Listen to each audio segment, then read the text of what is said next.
Hey guys, today I'll be reviewing the EPZ TP50. This is another dual CS43198 dongle DAC at a price of around $108, this time from EPZ. This is a review unit from EPZ, but all the thoughts and opinions you're about to hear are my own. So let's get started. The packaging is no BS from EPZ. You get the DAC, you get this supple cable and the C to A converter. I really like this no nonsense packaging like this. Hey guys, quick break over here. 94% of the people watching this video aren't subscribed, so I would really appreciate if you could hit that subscribe button and also like my video. That really helps me out a lot, and it helps me to bring out more reviews to you, and you can also stay updated for all the latest product reviews I bring.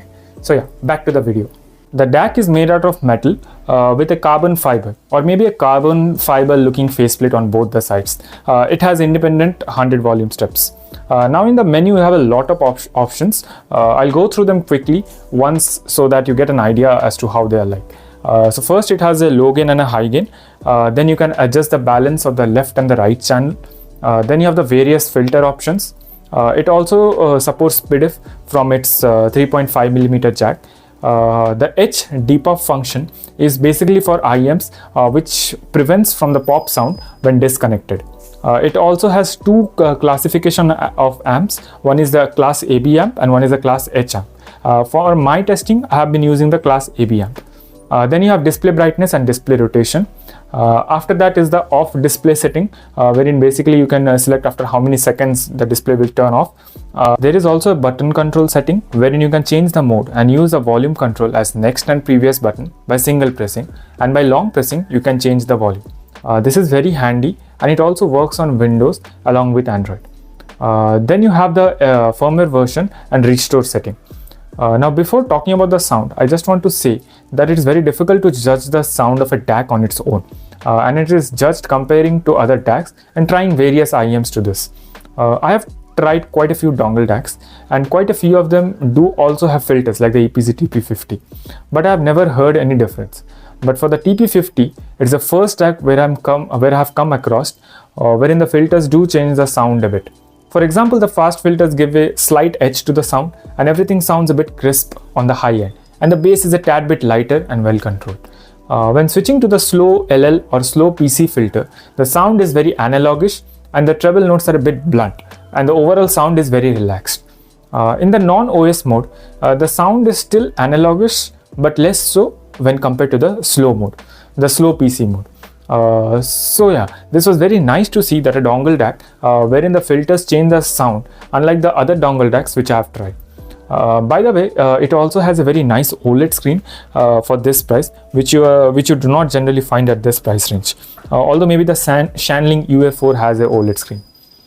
My testing was entirely done using the slow PC mode. So yeah, let's talk about the sound. The bass of the EPZ TP50 is very good, and it is north of neutral. It just gives me a small kick here, which flavors the sound of bright IEMs like the Simgot DEW4X very well. The mid-range is very similar to that of the IEM, and there is no coloration whatsoever over here. The treble is where it shines, as in the slow PC mode, the treble is a bit subdued and the overall treble notes are a bit blunt, so this pairs very well with bright IEMs. The soundstage of the TP50 is really top notch for the price. It matches very close to the Aune Yuki when it comes to that. It is absolutely crazy that how a dongle DAC at this price range can sound so good. It sounds almost similar to the Hiby FC6 in terms of overall tonality at less than half the price. So let's talk some comparisons. So versus the Aful Snowy Night, it uses the same DAC chip. But overall, in my opinion, the TP50 is the winner over here when it comes to, because of its OLED screen, its menu and its versatility. Versus the Simgot DEW4X, although the DEW4X is a bit cheaper and it is great for portability and it sounds good, but overall if you consider it as a package, the TP50 is better, and the various filters, in my opinion, makes it a better overall package. But if you want something as for portable, then the DEW4X is a better option at a cheaper price. Versus the Aune Yuki, the TP50 no doubt has more features and sounds very similar to the Aune Yuki. But the Aune Yuki edges it in terms of larger soundstage. Versus the Hiby FC6. Now the FC6 is my favorite dongle DAC, and the TP50 sounds very similar to it. The TP50 maybe it lags a notch or two behind the FC6 in terms of sound when I compare them side by side, but for less than half the price. It's kind of crazy how similar the TP50 sounds to the FC6. And even the soundstage, I would say in some places I did find the TP50 to be having a better soundstage than the FC6. But then again, in terms of overall thing, I will take the FC6 over the TP50.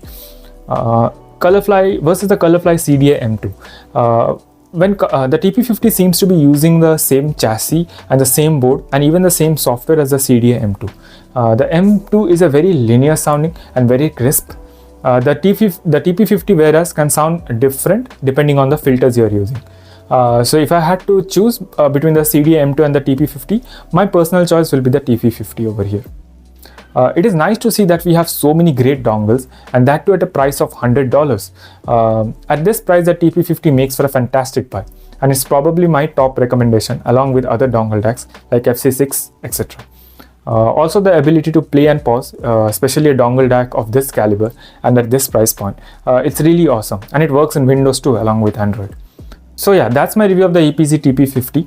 If you have any questions, please do ask them below. 94% of the people watching this video aren't subscribed, so I would really appreciate if you could like and subscribe to my channel. This way you stay updated on all the latest review. It's free and it really helps me out a lot. It's a great way to support me too. So yeah, thanks for stopping by. Have a great day ahead. Bye.